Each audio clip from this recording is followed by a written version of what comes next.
Hello everyone, Green Man Bookseller here. This is another book review video in which I'll be reviewing this book, Hollow City. This is the second book in the series of books. The first one was Miss Peregrine's Home for Peculiar Children.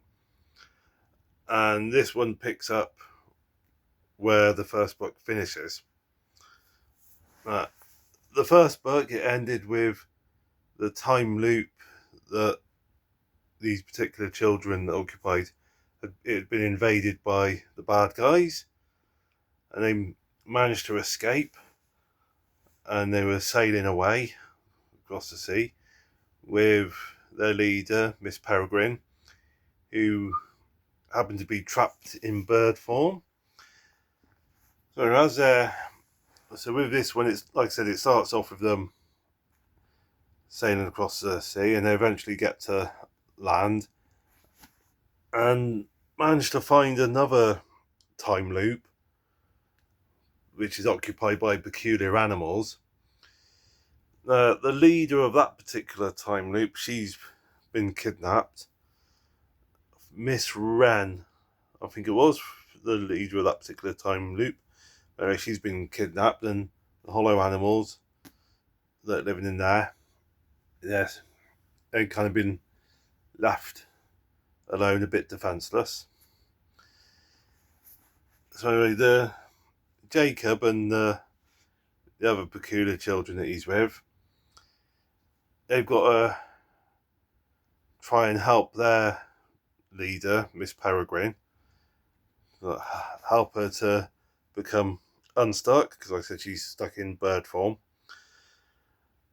And the peculiar animals that they meet up with say that the only way Miss Peregrine can be helped is by being taken to London, which is the capital of the peculiar world. So the main thrust of this book, Hollow City, it's Jacob and the other peculiar children making their way to London in order to try and get help for Miss Peregrine, to help her be returned to human form before it's too late. Because the thing is, if she stays in bird form too long, she'll end up being stuck as a peregrine, and she won't be able to sort of change between peregrine form and human form. So there's a deadline, there's a time limit. They can't, they haven't got the luxury of time to get to London and get help. One thing I liked about this book was the fact that it delved little bit more into the whole sort of realm of peculiardom. Because obviously, in a series of books, the first book is always kind of setting the world up, world building, for want of a better way of putting it, and then the subsequent books, you've got the main plot to each of the subsequent books, but you've also got a bit more world building sort of interwoven into the story. So that was one I found with this one, the world building going on in it, the way it was going a bit deeper into the whole world of peculiardom. I found that quite interesting, and also being a British person, I quite like the fact the London had been chosen as the capital of the peculiar world. So yeah, I suppose that'd be a bit of patriotism going on there, or something like that. It was, I mean, obviously it's aimed at young adults, so me no longer being a young adult, there was times where I thought, it's a bit, I felt a little bit too old to be reading it almost. But that didn't stop me enjoying it.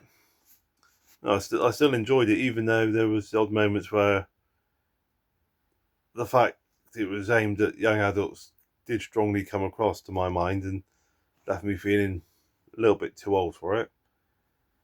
But if you enjoy a book, yeah, it's all right. It's good. So I mean, I did like this as a second edition in the series, and it kept me entertained, kept me engrossed, and yeah, kept me motivated to keep going with the series, which is a good thing. Yeah, so I'm looking forward to it, the next one. But this one, yeah, I think it was a good, strong second book in the series. I liked it. And anyway, guys, thank you for watching. A bit short, sweet, and simple, this review. But there you go. If any of you have read the book, feel free to drop me a comment and let me know what you thought of it. And yeah, look forward to seeing you in the next video. And in the meantime, take care. Happy reading.